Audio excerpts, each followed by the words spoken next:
Hey,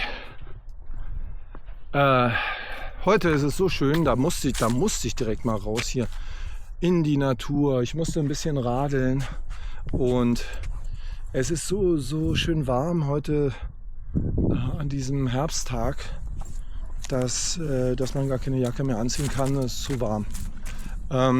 Ich wollte heute mal was über Helden sagen und auf dem Weg hierher, da hatte ich einen Mann gefragt, wo es lang geht und hatte noch so nebenbei erwähnt, ja, sie wohnen aber hier wunderbar.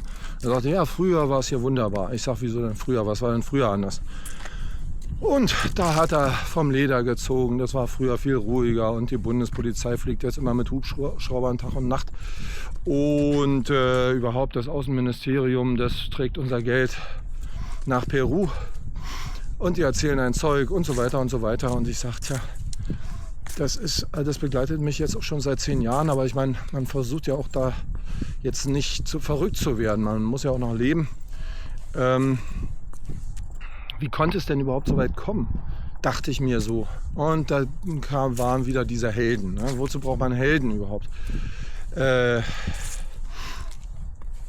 Ich denke, dass so ein Volk wie die Deutschen, denen man dann sagt, ihr seid so tolerant, ihr könnt alles tolerieren, auch wenn wir euer Geld nehmen und in Peru in Radwege reinstecken und so weiter. Das ist alles unter dem Label tolerant abzulegen.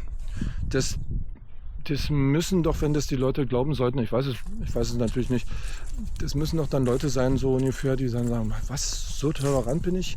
Mensch, das klingt ja gut. Solchen Charakter habe ich, das hätte ich gar nicht gedacht. Wahnsinn. Oder könnt ihr euch noch an den Werbespot von vor 2 Jahren erinnern, wo es hieß, du bist ein Held, wenn du auf der Couch dich setzt, nicht rausgehst, sondern auf der Couch sitzt und einfach Kartoffelchips bestellst oder noch eine Pizza. Und da mag es ja sein, dass mancher das geglaubt hat und gesagt hat, ja, das trifft auf mich total zu. Ich bin ein Held. Wenn ich das so mache, noch eine Tüte Kartoffelchips bitte. Und ja, also wie gesagt, da fehlt irgendwie das Leitbild, der Stern, wie man auf Englisch sagt, the star, fehlt da. Der Held im Leben, ja, das Vorbild, das richtige Vorbild. Ja, und in dieser Epoche scheint es ja fast so, als ob solche Helden gar nicht mehr so gefragt sind. Solche Helden, die stark sind und die auch kämpfen können und die das Schwert benutzen können. Darauf lief das ja immer hinaus mit den Heldensagen, ne? Dass es starke Typen waren. Nicht nur kräftig, sondern sie waren auch sie konnten kämpfen und sie hatten oftmals irgendwelche Wunderwaffen zur Seite, wie zum Beispiel das Schwert Balmung, also für Siegfried, oder das Schwert Excalibur für den König Artus, dass er laut einer Variante dieser Artus-Sage ja aus einem Stein zog. Nur er konnte das Schwert aus dem Stein rausziehen. Deshalb wusste man, dass König Artus und dieses Schwert zusammengehören. Und dass er dazu bestimmt war, England zu einen. Ob nun heute die Zeit tatsächlich ist, zu sagen, es sind keine kämpferischen Helden mehr gefragt, also das bezweifle ich stark. Denn wir sehen ja, wie der Westen zwar immer sagt, er habe so eine ganz tollen Werte, aber die Werte werden zunehmend crazy, würde ich sagen. Also früher hatte man Werte, man hatte sie, aber man quatschte nicht so viel darüber und und es waren auch keine crazy Werte, sondern es waren ganz normale Werte wie Tapferkeit und Mut und Kampfeskunst, von meinetwegen noch. Heute Heute ist es angeblich eine Toleranz, die alles tolerieren soll. Und angeblich haben die Menschen gar keine Grenzen mehr, so ähnlich wie die Superhelden, die wir nun dauernd sehen im Fernsehen. Und Hollywood hat sich ja nun, glaube ich, darauf spezialisiert, nicht mehr ganz normale Menschen zu zeigen, die irgendwie in so einer Art Kampf stehen, Kampfsituation, sondern es sind nur noch Superhelden, die auf fremden Sternen kämpfen und gegen irgendwelche Schreckgespenster und Ungeheuer kämpfen, die nun auch schon nicht mehr von dieser Welt sind. Das alles hat sich also in einen nicht mehr nachvollziehbaren Bereich der Fantasie entwickelt. Und ich weiß nicht, ob solche Helden überhaupt etwas taugen als Helden. Zum Beispiel für Kinder. Also ich bin ja seinerzeit noch groß geworden. Ich will nicht sagen, dass früher alles besser war oder so. Das natürlich nicht. Irgendwie war es wesentlich ruhiger in allem. Also wir hatten weniger Input natürlich. Wir hatten kein Internet und so weiter. Wir sind sowieso immer auf Fahrrädern rumgefahren und unsere Helden waren Westernhelden. Meine Helden waren Westernhelden jedenfalls. Das waren so eine Raubeine.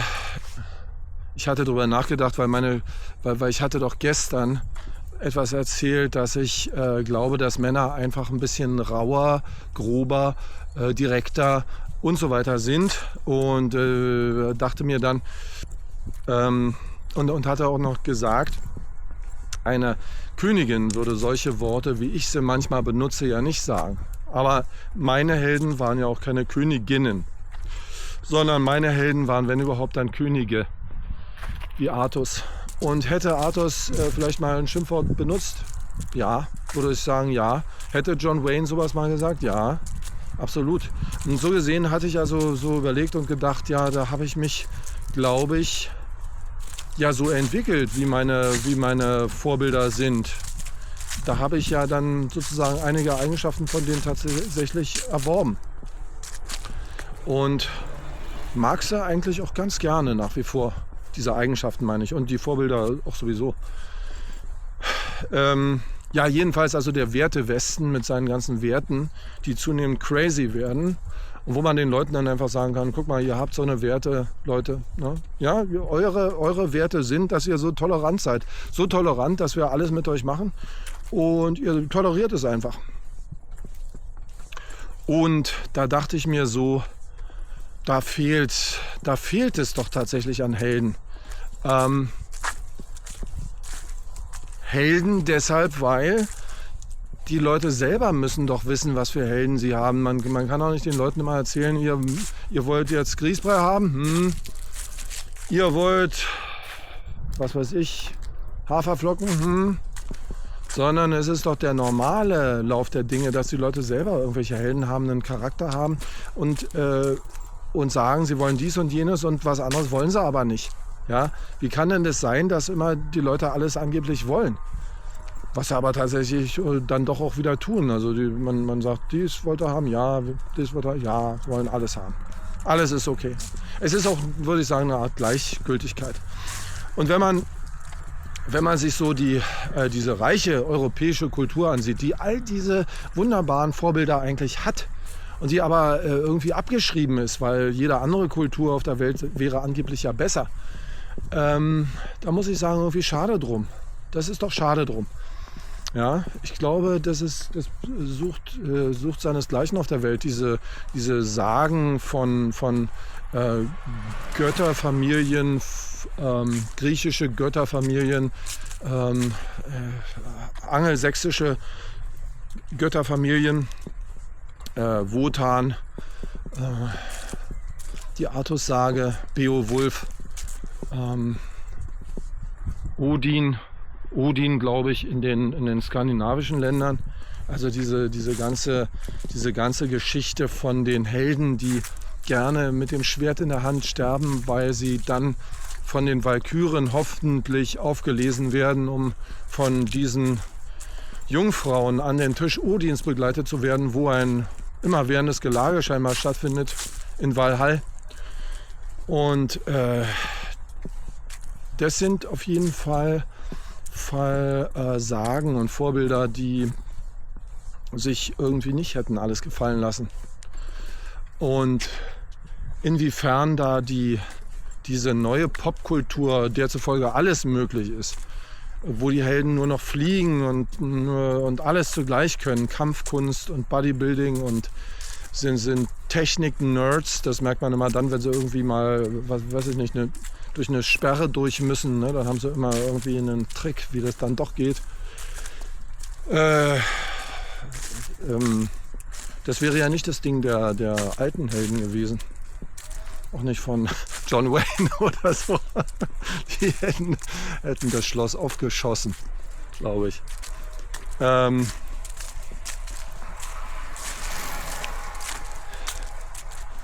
Ja, also dazu braucht man Helden und ich finde es eigentlich auch einen schönen Gedanken, mal diese Helden zu haben im Hinterkopf sozusagen als Vorbild. Mensch, heute ist aber hier ein Betrieb, Fahrradbetrieb. Ist aber auch eine schöne Strecke hier raus nach Strausberg auch. Nach Alt-Landsberg geht es hier. Schönes Örtchen im Norden von Berlin. Ne, mehr so im Nordosten. Jedenfalls, ja, der Wertewesten und seine untergehenden Werte. Also, ja, also den Spruch kennt er bestimmt. Schwere Zeiten bringen harte Typen hervor und harte Typen und kluge Typen und ausdauernde Typen, die bringen gute Zeiten hervor. Und gute Zeiten wiederum, die bringen schwache Typen hervor.